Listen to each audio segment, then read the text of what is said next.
guys? Welcome back to another video, and today's video is kind of just something to talk about. Recently, Forza Motorsport 7 was confirmed by a site, I believe it's called Fanatic. If you go to GT Planet, you can find it. I'm actually going to go there right now on my phone so I can read you guys the full article. But yeah, so by Fanatic with promising news for wheel users. I'm just going to read through the article a little bit and tell you guys my thoughts.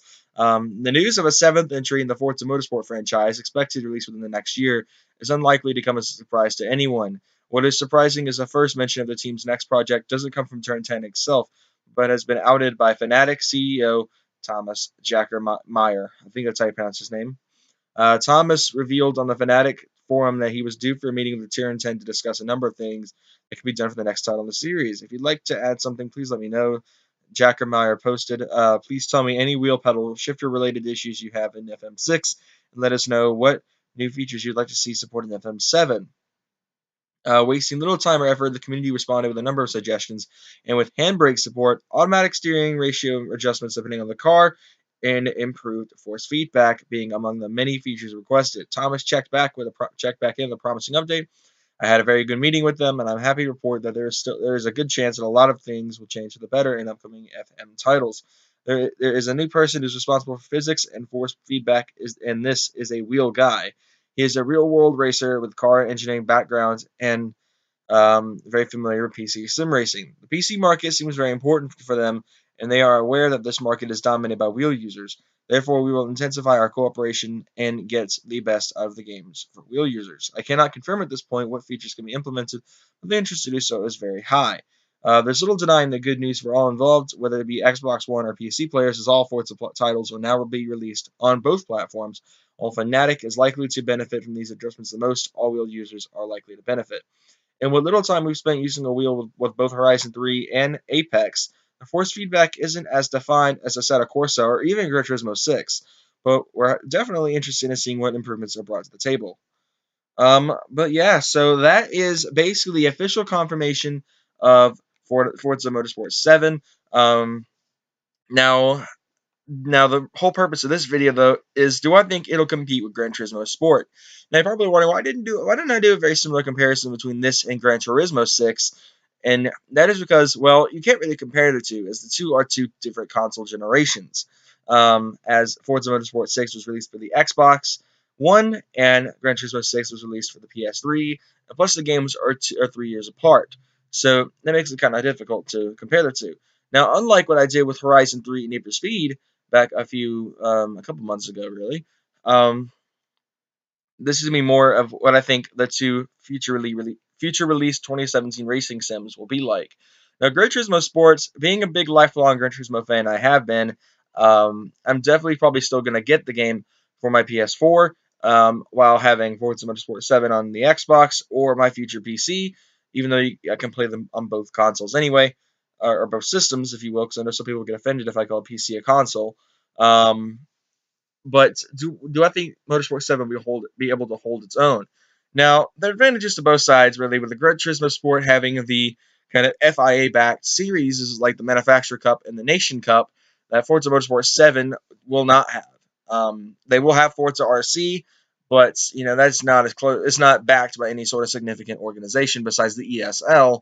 And it's really hard to decide really between which games have the advantage on that end, because they do have an esports division running Forza RC, while a full-on motorsports organization is running the Gran Turismo Sport Championships.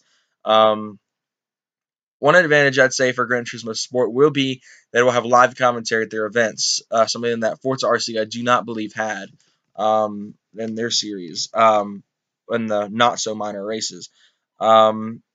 While Forza will probably still hold the championship there with car customization, as Forza always does an excellent job with with car customization, and with motor swaps, drivetrain swaps, aspiration swaps. There are sorts of stuff that I've done on Forza that I have not been able to do on Gran Turismo, such as putting an LS in a Volkswagen, something I thought would be really cool to do in Gran Turismo, but they never added that function. Now, Gran Turismo Sport is going to get an upgrade in graphical customization with the livery editor, which is something I've been really wanting to see since the beginning of Gran Turismo. back when I first started playing Gran Turismo 3, and I wanted to build my own race cars. I was like, it'd be so cool to have my own race car in this game, with like my own custom livery. And in Gran Turismo Sport, I can finally put that in reality with all the cars. I could make a Toyota FT1 race car and be like, hey, this is mine. Of course, Forza's had this advantage since I believe Motorsport 3 or 4. I'm not really familiar with the whole Forza lineage because, like I said, I'm really new to the Xbox community. I've only had it my system since August of this year. Um, but like Forza's had a head start on this for a while.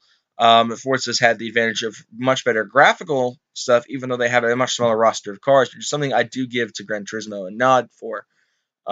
They have over 1,000 cars. Granted, I wish all 1,000 of them had detailed interiors, and a lot of them are just reused cars from the same thing. So, doing like all the NA Miatas in a detailed format, if you will, would be pretty simple because it's just the same interior over and over again.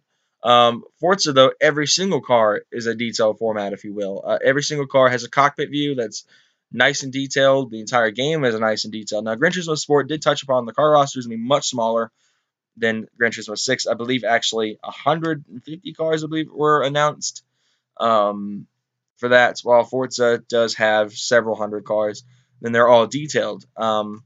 For Horizon 3 at least. I don't know what exactly is going to carry over to 7.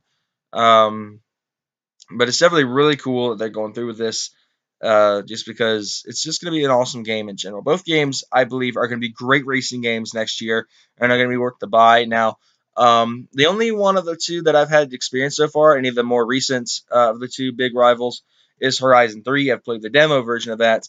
They have not released a Gran Turismo Sport demo just yet on PS4, but once they do release it, I will be sure to do a couple of videos with it and show you guys how awesome it looks because seeing the stuff for Gran Turismo Sport, it is a beautiful game, and I'm pretty excited to play that next year because it's been a long time since I played a Gran Turismo game when it was new.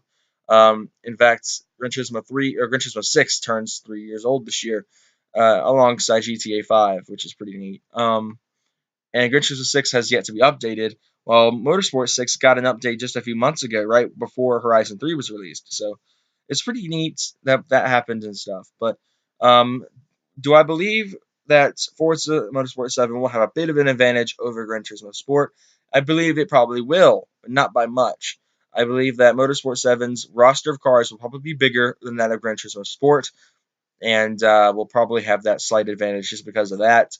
While Motorsport 7 will lack the FIA backing of the GT Sport, I believe it'll still be an awesome game to play. But I hope you guys enjoyed this video. I know I probably stuttered around a little bit and said the same thing repeatedly or didn't make sense. I apologize for that, but I hope you guys kind of caught the drift of what I was trying to say. Again, thank you guys so much for watching, and I will see you guys later.